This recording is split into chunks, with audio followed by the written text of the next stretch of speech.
Éphésiens 1,7 nous dit « En lui, par son sang, nous sommes rachetés, pardonnés de nos fautes, conformément à la richesse de sa grâce. » Jésus a déjà payé notre dette afin que nous puissions être pardonnés. Il nous suffit de demander à Dieu de nous pardonner par Jésus, en croyant que Jésus est mort pour nous offrir ce pardon. Et Dieu nous pardonnera. Oui, c'est aussi simple que ça. On ne peut pas mériter le pardon de Dieu. On ne peut pas acheter le pardon de Dieu. On ne peut que le recevoir à travers la foi, par la grâce et la miséricorde de Dieu. Si vous désirez accepter Jésus-Christ comme votre sauveur et recevoir le pardon de Dieu, adressez-lui une prière. Le seul fait de prier au Seigneur, de mettre votre confiance en Christ peut entraîner le pardon de vos péchés. La prière est un moyen, une manière d'exprimer à Dieu votre foi en lui et de le remercier d'avoir pourvu à votre salut. Reconnaissez que vous êtes pécheur. Oui, je le sais, Seigneur, nous avons péché contre toi. Et je mérite un juste châtiment. Mais Jésus-Christ a pris la punition que je méritais afin que par la foi en lui, je puisse être pardonné, libéré de mon péché, libéré des griffes de Satan. Je mets ma confiance en toi pour mon salut. En toi, Seigneur Jésus, j'ai confiance. Merci pour ta grâce et ton pardon merveilleux, pour le don de la vie éternelle.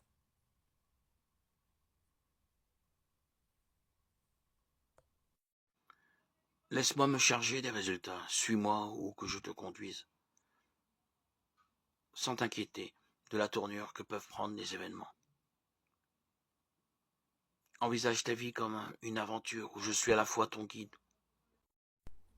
Le titre de souverain sacrificateur est un des nombreux titres attribués à Jésus.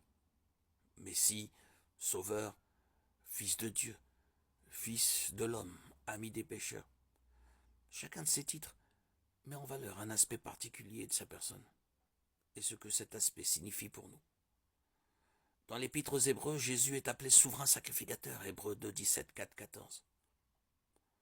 Le terme sacrificateur a deux sens premiers.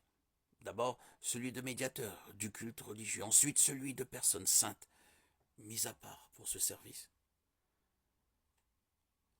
Ce terme est employé pour la première fois en Genèse 14.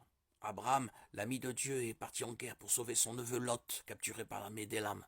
À son retour, il rencontre Melchisédek, roi de Salem, et sacrificateur du Dieu Très-Haut. Cet homme, dont le nom signifie roi de justice, bénit Abraham et le Dieu Très-Haut, qui lui a donné la victoire. En retour de cette bénédiction, Abraham lui donne la dîme, 10% du butin de guerre, reconnaissant ainsi la noblesse de son rang de sacrificateur de Dieu. Des années plus tard, Lévi, un arrière-petit-fils d'Abraham, a été choisi par Dieu pour être le père de la tribu des sacrificateurs. Quand la loi fut donnée au mont Sinaï, les Lévites ont été identifiés comme serviteurs du tabernacle, les familles et de la famille d'Aaron comme sacrificateurs. Les sacrificateurs avaient la responsabilité d'intercéder auprès de Dieu pour le peuple en offrant les nombreux sacrifices requis par la loi. L'un d'eux était choisi comme souverain sacrificateur, chargé d'entrer dans le Saint des Saints une fois par an, lors de la fête des expiations, pour répandre le sang des sacrifices sur l'arche de l'Alliance, Hébreux 9, 7. Les péchés du peuple étaient couverts temporairement par ces sacrifices quotidiens et annuels, jusqu'à l'avènement du Messie qui enlèverait leurs péchés.